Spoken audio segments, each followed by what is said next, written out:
आईने हिंदी के एक नए एपिसोड में आपका स्वागत है और इस वीडियो में हम पहले बात करने वाले हैं तेजस मार्क टू प्रोग्राम के बारे में। देखिए, इस बात में कोई संदेह नहीं है कि तेजस मार्क टू प्रोग्राम ने हमें बहुत सारी उम्मीदें दी हैं, लेकिन लोगों के मन में अभी भी ये सवाल है, लोगों के मन में अभी भी ये डर है कि क्या तेजस मार्क टू प्रोग्राम का कहीं वही हश्र तो नहीं होगा जो तेजस मार्क वन का हुआ था। हश्र से मेरा मतलब है एक लंबी डेवलपमेंटल टाइमलाइन, जिसको लेकर हम सब ये डरते हैं अभी भी कि क्या जो क्लेम किया जा रहा है कि इस नियमित अंतराल में हमें एयरक्राफ्ट मिलने शुरू होंगे या 2030 के इस साल में हमें मिलने शुरू होंगे, तो इसको लेकर के फाइनली कुछ क्लैरिफिकेशन सामने आया है और हम ये जानेंगे कि कैसे इस पूरे के पूरे मामले में जो रिस्क है उसको डी रिस्क करने का काम शुरू कर दिया गया है। और हमारा तेजस मार्क वन प्रोग्राम हमें खुद एक ऐसी शिक्षा दे रहा है जिसके आधार पर पहली बार हमें ऐसे देखने को मिला है कि कोई फाइटर जेट के लिए एडवांस पे जो ब्लूप्रिंट है वो तैयार किया गया है और उसी ब्लूप्रिंट के आधार पर अब इनका डेवलपमेंट आगे बढ़ाया जाएगा। अब देखिए, तेजस मार्क टू प्रोग्राम की बात करें तो इस समय ये अपने असेंबली के फाइनल दौर पर है और 2026 में इसका रोल आउट हो जाना है। लेकिन लोगों के मन में ये डर है और डर की एक वाजिब वजह भी है, क्योंकि हमने तेजस मार्क टू को लेकर अपडेट्स आती देखी। पहले रोल आउट की डेट क्लेम की जाती है, उसके बाद फिर कोई अधिकारी आता है, वो मीडिया में अपना इंटरव्यू देता है और बताता है कि एक्चुअल टाइमलाइन तो ये है ही नहीं जो मीडिया में चल रही है। एक्चुअल टाइमलाइन हम आपको बताते हैं, वो फला वर्ष के फला महीने में आएगी। अब जब अलग अलग डेट्स आई तो लोगों के मन में कंफ्यूजन भी हुई, लोगों के मन में डर भी हुआ कि हम लोग जा किधर रहे हैं। क्या ये वही रास्ते को फॉलो कर रहा है जिसको तेजस मार्क वन में फॉलो किया गया था, जो कि दशकों का डेवलपमेंटल टाइमलाइन था। चीज़ों को वैलिडेट करने में हमने दशकों लगा दिए। क्या वही हश्र हमारे तेजस मार्क टू और एमका का होगा? तो चलिए, आपके इन चिंताओं को थोड़ी राहत देने का काम आज हम करने वाले हैं। दरअसल तेजस मार्क टू प्रोग्राम के लिए जो पूरा का पूरा डेवलपमेंटल फ्लाइट टेस्ट एनवेलप है, उसको पहले ही डिसाइड किया जा चुका है और इसके लिए 4 वर्ष आवंटित किए गए हैं। इन्हीं 4 वर्षों में जो डेवलपमेंटल वर्क है ये पूरा करना है, सिस्टम्स को वैलिडेट करना है और एयरक्राफ्ट को प्रोडक्शन में उतार देना है। मार्क टू की अप्रोच तेजस मार्क वन की तुलना में काफ़ी ज़्यादा शॉर्ट होगी।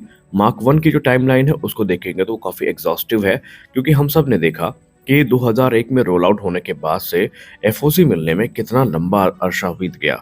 और कभी कभी तो हमने ये रिपोर्ट भी सुनने को मिली थी। जाहिर सी बात है, अगर आप मेरे व्यूवर्स हैं तो आप उस एज ग्रुप के होंगे जब आपने 2001 से लेकर के 2019 तक का समय देखा होगा और आपको 2010 से लेकर 2012 या 13 तक का वो समय भी याद होगा जब एक समय ये माना जाने लगा था कि शायद तेजस मार्क वन हमें कभी सर्विस में देखने को ना ही मिले, क्योंकि उस समय इनके डेवलपमेंट और डिलेज इतने ज़्यादा थे कि लोगों के मन में एक संदेह भी उत्पन्न हो गया था। लेकिन फॉर्चुनेटली ये चीज़ हमें अब तेजस मार्क टू के साथ देखने को नहीं मिलेगी। तेजस मार्क टू का रोल आउट 2026 में किया जाएगा और 2029 के अंत तक या 2030 तक इसके सारे डेवलपमेंटल ट्रायल्स पूरे करने के आदेश दिए गए हैं। बाकायदा ये आदेश सिर्फ कागजों पर नहीं है, बल्कि इसके लिए इंडियन एयरफोर्स, एचएएल और आडा ने जो ब्लूप्रिंट है वो तैयार किया है, क्योंकि ये एक चरणबद्ध तरीके से होने वाली प्रक्रिया है। और इसके लिए हम सब अच्छे से जानते हैं कि 4 से 5 प्रोटोटाइप्स तेजस मार्क टू के बनाए जाने हैं। तेजस मार्क टू को इस उद्देश्य के साथ इतना फास्ट किया जा रहा है कि ये एमका की आधारशिला रखेगा और इसी के डेवलपमेंटल ब्लूप्रिंट पर एमका का डेवलपमेंट भी डिपेंड करेगा। तेजस मार्क वन की जहाँ तक बात रही तो 1998 से 2015 तक, यानी कि ये स्पैन ऐसा था जब भारत ने बहुत सारी खुशखबरियां भी देखी और बहुत सारे निराशा का सामना भी किया।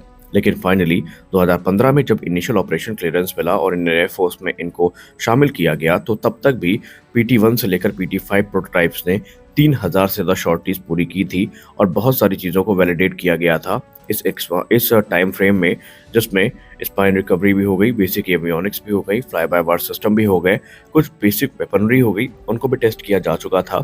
और इसके अलावा जनरल इलेक्ट्रिक इंजन इश्यूज अपने आप में भारत के लिए एक चिंता का विषय बने हुए थे।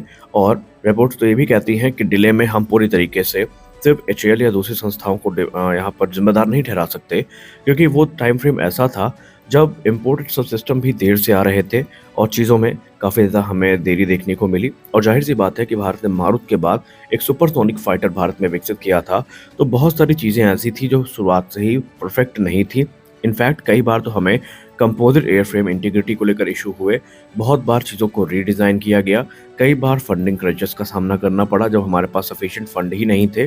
तो यहाँ पर जो डिले हुई थी वो एक एंड से नहीं हुई थी, बल्कि एक कंबाइंड डिले हमें देखने को मिली थी उस प्रोग्राम में।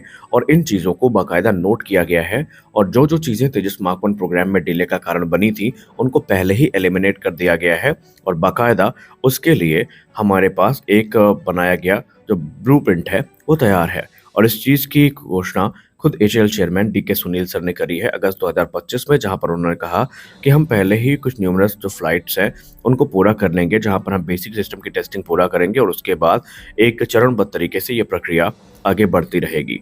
उन्होंने कहा कि हम एक मीडियम वेट फाइटर को विकसित कर रहे हैं, इससे लोगों के मन में ये डर है कि क्या ये भी एक लंबे टेस्टिंग प्रोसेस को फॉलो करेगा। उन्होंने कहा नहीं।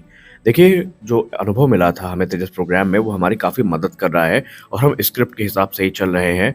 हम यहाँ पर जो सिंगल सॉर्टी है, इसके अलावा जो अलग-अलग चरणों में प्रक्रिया है, जिसमें अस्त्र मिसाइल का टेस्ट हो गया, sensor fusion, gallium nitride base एसा रडार का टेस्ट हो गया, दूसरे सिस्टम की टेस्टिंग हो गई।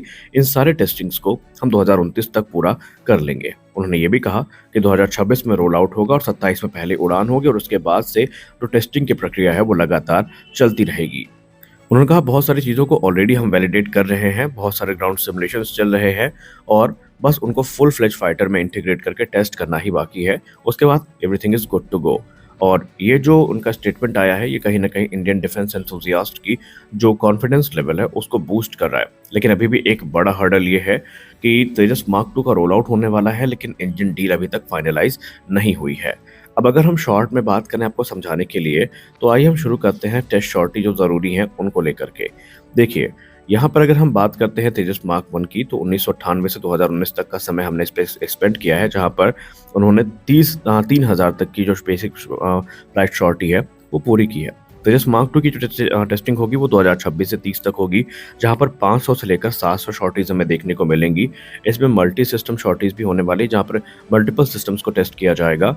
अब तेजस मार्क 1 की टाइमलाइन 17 वर्ष लगा दिए हमने एफओसी को प्राप्त करने में, जबकि तेजस मार्क 2 के लिए 4 वर्षों में डेवलपमेंटल टेस्ट को पूरे करने की बात की गई है। अब यहाँ पर जो मार्क 1 से प्राप्त हमें डेटा है, उनके आधार पर ही हम आगे बढ़ेंगे और सबसे खास बात तो ये है कि ये एयरक्राफ्ट ज़्यादा एडवांस होने वाला है।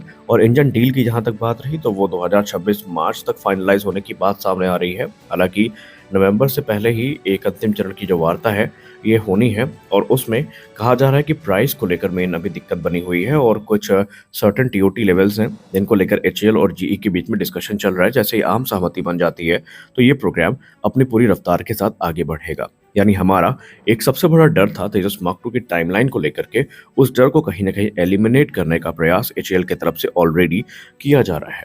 आप इस प्रोग्राम को लेकर क्या सोचते हैं? क्या आपको वाक़ई लगता है कि ये प्रोग्राम उतने लंबे डेवलपमेंटल टाइमलाइन को फॉलो नहीं करेगा? कमेंट सेक्शन में आप ज़रूर बताएँ। तो आज के इस वीडियो में बस इतना ही। मिलते हैं अगले वीडियो में, तब तक के लिए जय हिंद।